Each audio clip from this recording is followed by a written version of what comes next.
मोठी अपडेट आता समोर येते। संतोष देशमुख हत्या प्रकरणातली ही सगळ्यात मोठी अपडेट आहे। हत्या प्रकरणातील या तीनही आरोपींना 14 दिवसांची सीआयडी कोठडी ही ठोठावण्यात आलेली आहे। संतोष देशमुख हत्या प्रकरणात ही मोठी अपडेट आता समोर येते। हत्या प्रकरणातील तीनही आरोपींना आता 14 दिवसांची सीआयडी कोठडी सुनावण्यात आली आहे। या संदर्भात अधिक माहिती देतात आमचे प्रतिनिधी गोविंद शेळके सध्या आपल्या सोबत आहे। गोविंद,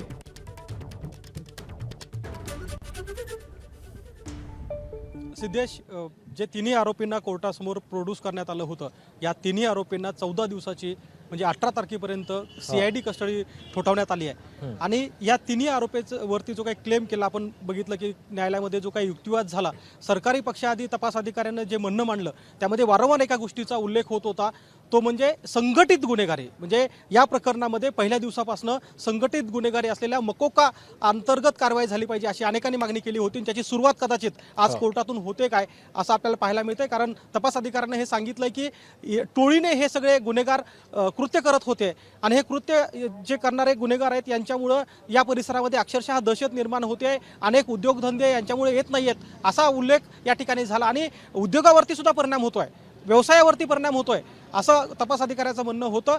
आणि ज्यामुळं जे यामधले गुन्हेगार आहेत त्यांच्यावरती 10 प्रकारचे गुन्हे यापूर्वीच दाखल झालेले आहेत आणि म्हणून या आरोपींना, ज्या 3 आरोपींना आज प्रथम वर्ग न्यायदंडाधिकारी जिल्हा व सत्र न्यायालयाच्या न्यायाधीशांनी जी काही कोठडी सुनावली आहे ती 14 दिवसाची आहे। आणि इथून माझ्या मागे आता तुम्ही बघता की काही वेळामध्ये आरोपींना आणलं जाईल, वेगवेगळ्या गाड्यामध्ये आरोपींना बसवलं जाईल, कारण हे तिन्ही आरोपी आता वेगवेगळ्या ठिकाणी ठेवण्याची यंत्रणा या ठिकाणी कामाला लागते। कारण वाल्मिक कराड मागच्या काही दिवसापूर्वी सरेंडर झाल्यानंतर त्यांना बीड शहरामध्ये सीआयडी कोठडीमध्ये ठेवण्यात आलंय, तर बाकीचे जे काही याला लागून असलेल्या दुसऱ्या प्रकरणातले आरोपी आहेत ते गेवराईमध्ये ठेवण्यात आलेत। आता हे तिन्ही आरोपी कोणत्या कोठडीमध्ये ठेवणार हे पाहावं लागणार आहे। सिद्धेश,